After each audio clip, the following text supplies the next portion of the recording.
sihitaji kelele. Sitaki kelele bwana. Hebu nisikilize. Sitaki kelele. Sikilize. Ina maana uliona kwamba ukanidhalilisha kwetu, si ndio? Ulienda kumwambia mamangu ili iweje? Sikiliza nikwambie wewe. Mimi nilikuwa sina sehemu nyingine ya kwenda kusema matatizo yako wewe zaidi ya kwa mama yako. Sijui unanielewa? Ndio ungeenda kumwambia basi na uchafu wako uliokuwa umefanya kwamba ulifanya uchafu fulani na ndio maana na mimi nikaenda kulala nje. Wewe sikiliza. Afu unaongea upumbavu gani? Sikia nikwambie.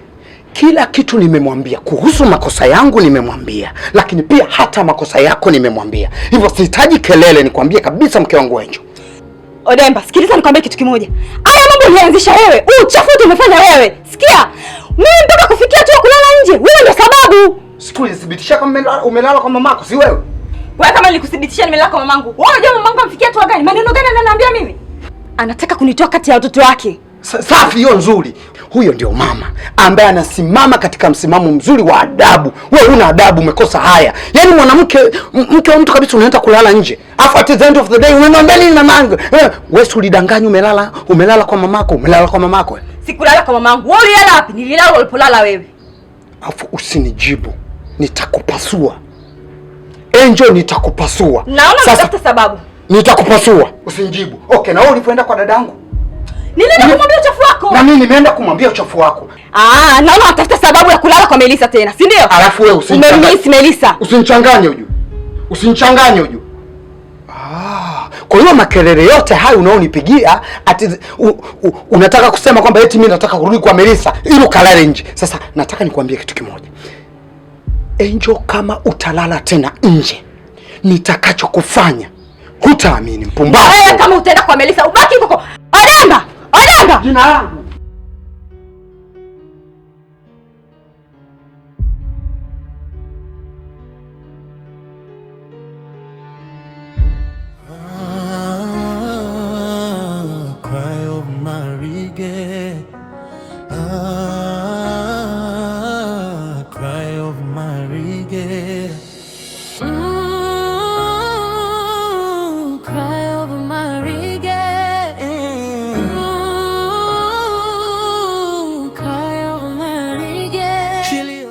Nafikiri umenielewa yote niliyokuambia.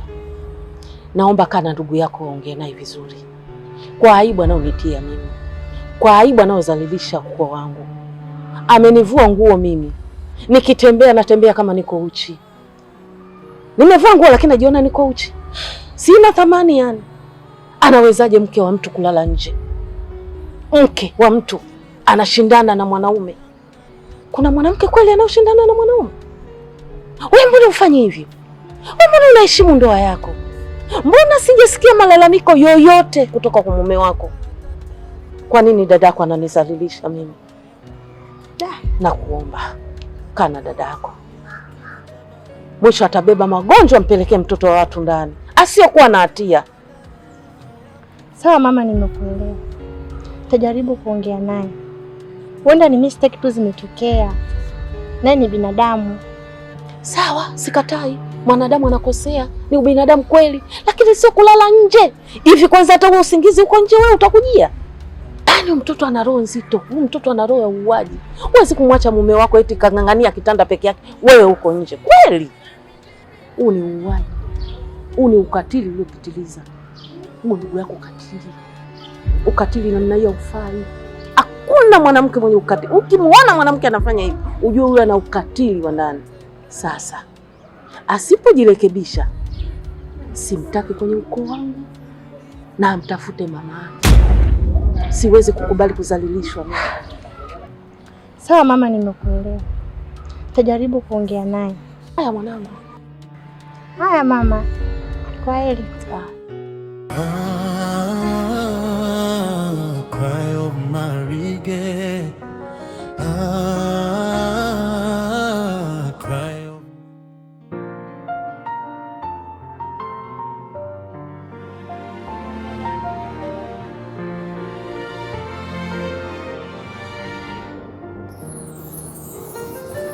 Kilio cha ndoa yangu nani achokwe? Najaribu kutafuta furaha ndani ya msiba mzito. tatala tatali tatile kitabu cha ndoa yangu.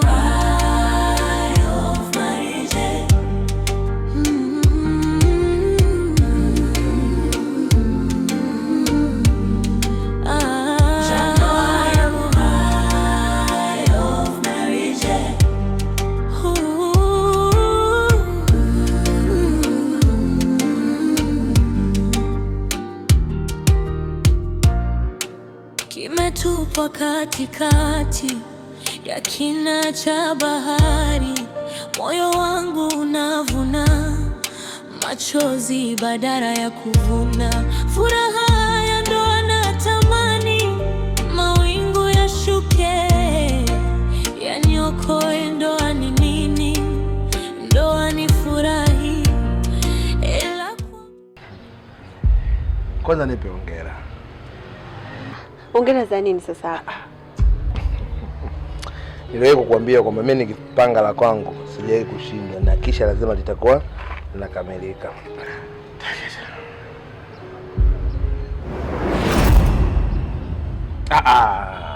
Baba kunichungulia. Suniachi tu niangalie. Nini? Haya, umewezaje kufanya hivyo? Nilikwambia mimi nikitaka kufanya la kwangu lazima litimie. Alafu mimi Angel namfahamu vizuri. Unajua Angel, nishakwambia Angel mimi ndio mwanaume wake wa kwanza. Kwa hiyo namjua Angel vizuri, ni kitu gani nikifanye kwa Angel naweza nikamteka. Kwa hiyo nimetumia kila aina mbinu yangu, nimefanikiwa na nimemteka. Kwa sasa hivi Angel mimi namuendesha ninavyotaka. Nimemblackmail. Kwa hiyo namuendesha ninavyotaka, nikitaka kumwambia afanye hiki anafanya, nikitaka hiki anafanya hiki. Na ninachotaka tu sio kumuendesha, mimi nataka nihakikishe mpaka ile ndoa yake inavunjika. Sasa huu ni wakati wako wewe sasa. Ni wakati wako wewe sasa kukaa na Udemba. Tumia mwanamke wako, tumia uzuri wako. Wewe unapokuwa uko na Udemba unavomliwaza nini, unavofanya nini na iko karibu na mimi ndio napata muda mzuri wa kuendelea kumkanyanga. Ile namtia moto, yani namvuruga yule Angel mpaka anakisha kabisa anavurugu na hii ndoa yao inavunjika. Usiniambie. Sasa hapa najiona kabisa napata cha kuanzia. Sasa kazi nyepesi. Sasa na wewe unatakiwa kutumia wanamke wako sasa hapo. Wewe ni mwanamke mrembo bwana. Tumia wanamke wako kuhakikisha unamteka Udemba vizuri yani. Anakaa kwenye 10 kwa sababu huko Udemba atakomena tia moto wewe Angel, namtia moto kwa kweli, namtia moto na mvuruga, yani kila kikaa na mvuruga. Nikiona kana mpenzi namtoa. Yaani nataka nimchanganye. Nihakikisha hata ule muda kukaa na mwanaume wake hana. Sasa wewe ndio unatafuta nafasi yako. Unamliwaza Udemba vizuri, unamkamata. Tunafaulu mpango wetu. Usijali. Mimi mwenyewe nitalifanyia kazi hiyo. Hiyo na msingi fanyia kazi kweli. Na dini hapa nina mpango fulani hivi. Yaani mpango mmoja mkubwa sana. Yaani kama ni bomu ni bomu la nuclear. Lile ambalo Marekani anamuogopa yule rais wa Korea yule. Ambaye kalielekeza kabisa Marekani. Hilo bomu nikilipiga. Hiyo bomu nikilipiga ninahakikisha kabisa ile ndoa ya Udemba kama iko vipande 4 basi inapechuka. Inabaki hata vipande 12. We, mpango gani huo? Afu, mbona kama anaanza kukushtukia? Sije kama unataka kunipotezea Udemba wangu wewe. Mimi ni mkati wa nini bwana? Mimi siwezi kumkata. Mimi na dini na Angel. Mimi Angel ndo roho yangu jamani. Maana wewe uchelewe kuniambia Udemba kadumbukia mtaroni. Au nikuchome? Unanichomaje sasa? Nichome upate hasara wewe mwenyewe.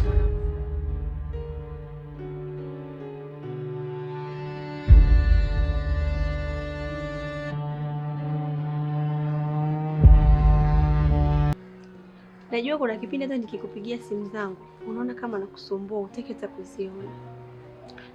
Ila pole kwa majanga ya familia yako na changamoto za mkeo.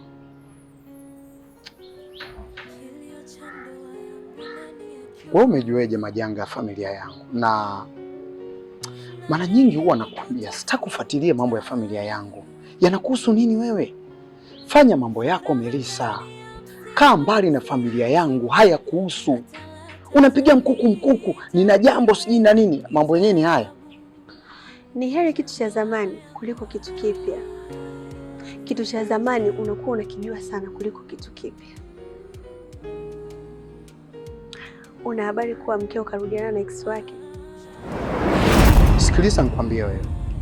mke wangu mimi hawezi kufanya ujinga kama huo, sawa?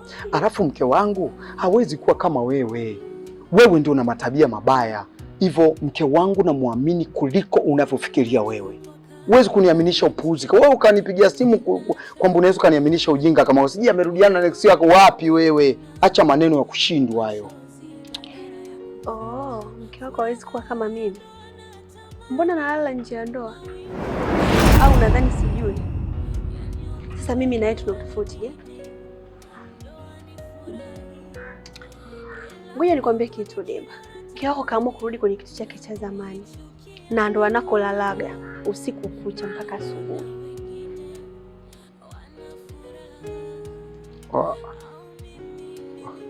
Poa, wewe lakini achana na familia yangu. Kama wewe unanifuatilia usiku na mchana kujua mimi naingia wapi natokea wapi, basi achana tu na familia yangu. Fanya mambo yako.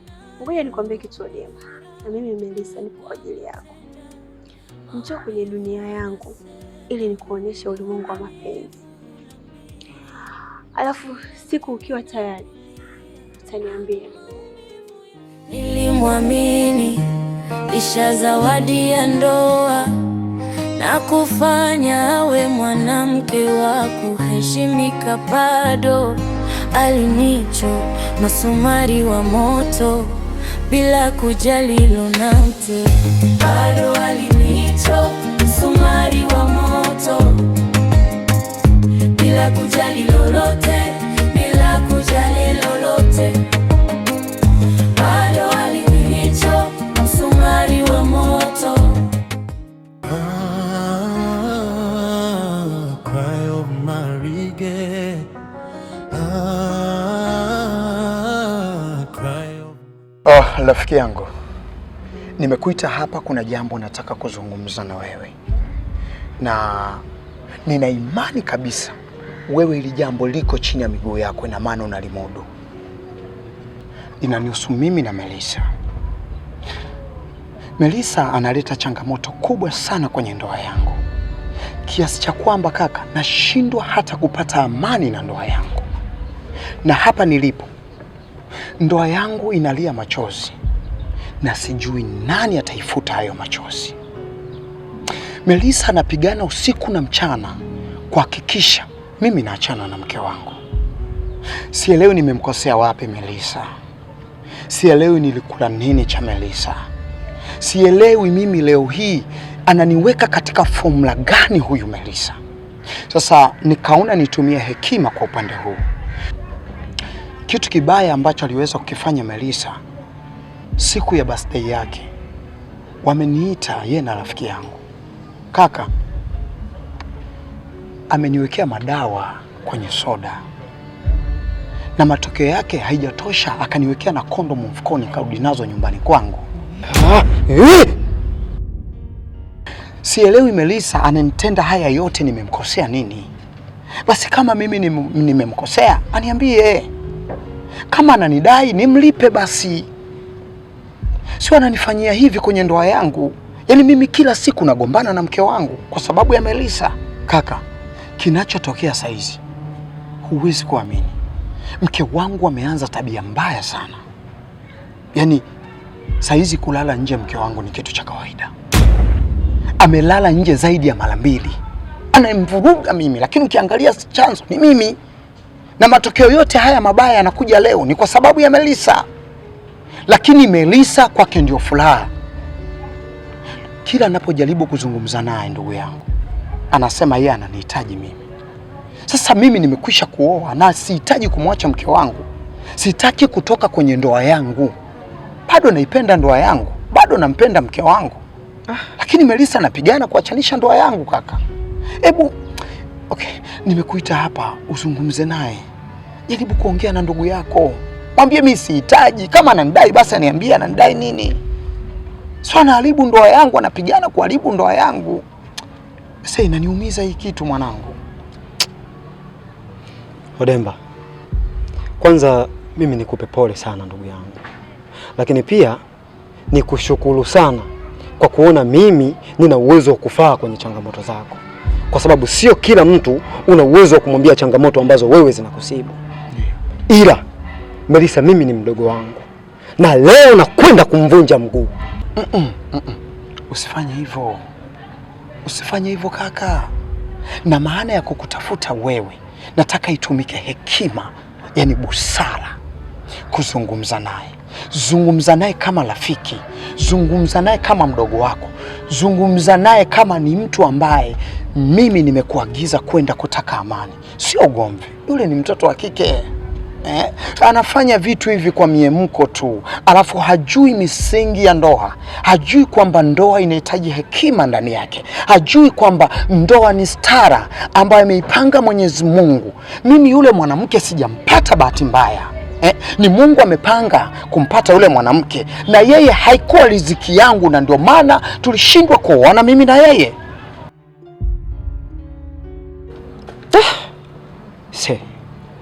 Yaani unajua nachanganyikiwa, yaani linanishangaza.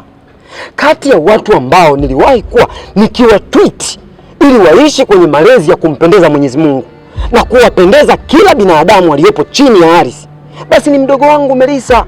Sasa kinachonichanganya, hizi tabia amezitoa wapi? Ndicho kinachonivuruga akili yangu. Kaka, si kila mwenye mvi ukajua ni mzee. Mvi zingine ni ukoo kaka, na ndio maana unaambiwa kwamba hujai kuona mtoto amezaliwa na mchungaji lakini anakuwa kahaba.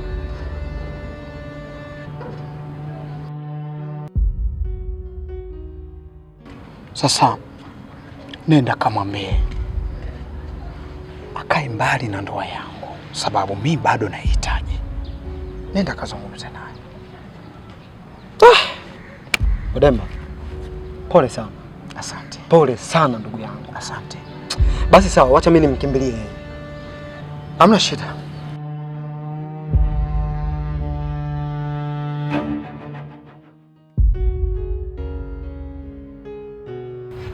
Ndugu wangu, unajua fika, hakuna mtu ambaye nampenda kwenye maisha yangu toka kitokee kifo cha wazazi wetu kama wewe. Na sisi tumetoka kwenye matabaka mawili. Unatambua kuwa baba alikuwa Muislamu, mama alikuwa Mkristo. Lakini kwa sababu mama alikuwa anampenda sana baba hakutaka kutumia mfumo dume. Hakutaka kumbadilisha mama kutoka kwenye dini yake. Alimuoa hivyo hivyo. Lakini hiyo inadhihirisha kuwa ni hekima kubwa ya ndoa. Kuna jambo nimelisikia. Kwa nini unaharibu ndoa za watu? Nimeharibu ndoa ya nani kaka? Sitaki kuamini kama ni kweli. Nani amekwambia wewe umeharibu ndoa? Umesikia nimetamka jina lako? Lakini kaka, unaongea vitu ambavyo mimi sivielewi. Nimepata taarifa kuwa unatembea na mume wa mtu na unapambana dhahiri shahiri kutaka kuiharibu ndoa yake. Kwa nini unafanya hivyo? Kaka, usichokijua mimi sihusiki na kitu chochote. Anayeharibu ndoa ya Odemba ni rafiki yake wa karibu sana ambaye ni Brian, lakini sio mimi. Ina maana unataka kuniambia Odemba hana akili timamu, si ndio? Ameacha mabinti wote, amekuja kunishtakia mimi kwa sababu yako, si ndio? Kwa hiyo sasa hivi Brian amekuwa Melissa. Yaani anashindwa kutofautisha jinsia kuwa huyu ni wa kiume na huyu ni wa kike. Amekuja kunishtakia mimi, si ndio? Sasa nisikilize nikwambie. Nadhani unanijua vizuri. Toka kifo cha wazazi wangu walinikabidhi wewe ili nipambane na wewe kuishi kwenye maadili mazuri. Katika kitu ambacho sikipendi ni wewe kuwa na tabia mbovu. Mwenyezi Mungu hakuna kitu ambacho hakipendi kama kumuona mtu anapambana kwa kutaka kuharibu ndoa za watu, kwa sababu ndoa ni baraka. Lakini wewe unakazana kutwa kukicha kutaka kuharibu ndoa ya mtu. Haya, tufanye sasa. Leo Odemba ameiacha familia yake. Wewe una uwezo kumhudumia mkewe?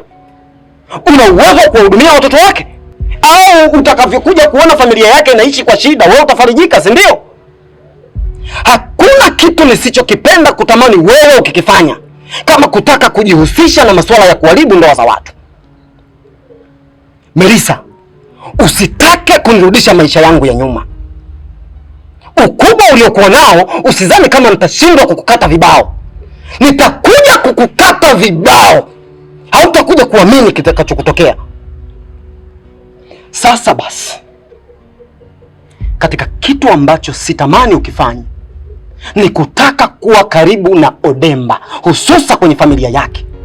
Alafu mbona wewe ni mzuri tu, unashindwa kutembea na wanaume? Mbona wanaume wako wengi? Jipitishe basi kwa wanaume ambao hawana wanawake zao. Kuna wanaume vibonge, wembamba, machizi, mataira, wote waoni.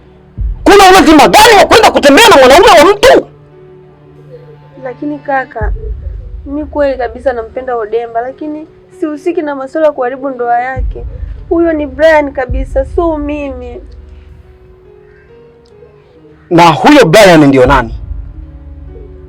Sasa basi, nenda kamwambie huyo Brian kama ndio yeye anasadikika kukutuma kwenda kuharibu ndoa ya Odemba, nitakuja nimkamate, nimnyonye, nimkamate vizuri, nimkandamize, hata kuja kuamini kitakachokuja kumtokea. Umenielewa vizuri?